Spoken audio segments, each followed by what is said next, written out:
एक बार अर्जुन अपने सखा श्री कृष्ण के साथ वन में विहार कर रहे थे। अचानक ही अर्जुन के मन में एक प्रश्न आया और उसने जिज्ञासा के साथ श्री कृष्ण की तरफ देखा।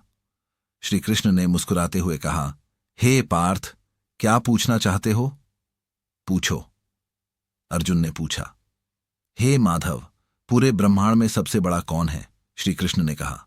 हे पार्थ, सबसे बड़ी तो धरती ही दिखती है, पर इसे समुद्र ने घेर रखा है। मतलब यह बड्ढी नहीं, अंतः समुद्र को भी बड़ा नहीं कहा जा सकता। इसे अगस्त्य आर्षि ने पी लिया था। इसका मतलब अगस्त्य आर्षि बड़े हैं, पर वे भी आकाश के एक कोने में चमक रहे हैं। इसका मतलब आकाश बड़ा है, पर इस आकाश को भी मेरे वामन अवतार ने अपने एक पग में नाप लिया। थास। इसका मतलब सबसे बड़ा मैं ही हूं, पर मैं भी बड़ा कैसे हो सकता हूं? क्योंकि मैं अपने भक्तों के हृदय में वास करता हूं, अर्थात सबसे बड़ा भक्त हैं। इस तरह भक्त के हृदय में भगवान बसते हैं, इसलिए इस संसार में सबसे बड़ा भक्त हैं।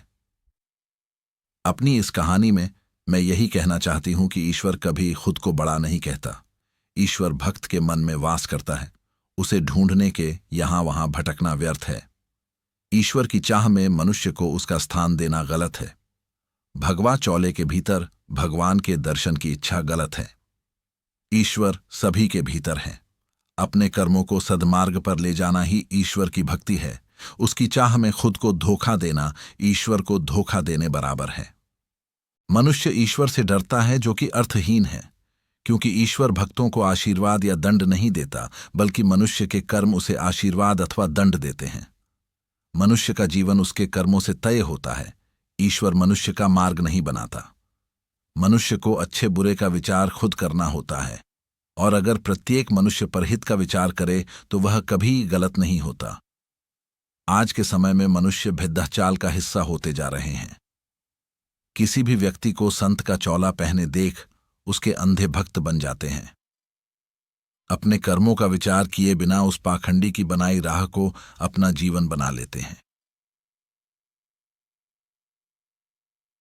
इस तरह हमारे देश में आए दिन आसाराम और रामपाल जैसे देशद्रोही सामने आ रहे हैं। इस तरह के सच के सामने आने से कई लाखों लोगों का जीवन आधारहीन हो जाता है और अविश्वास उनके जीवन पर छा जाता है। देश के लिए सभी को जागने की जरूरत है। ईश्वर के रूप को सही तरह से समझने की जरूरत है।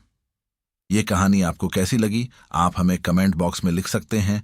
आपके लिखे कमेंट हमें आगे बढ़ने में सहयोग करते हैं। ये था हमें बिलान थॉम।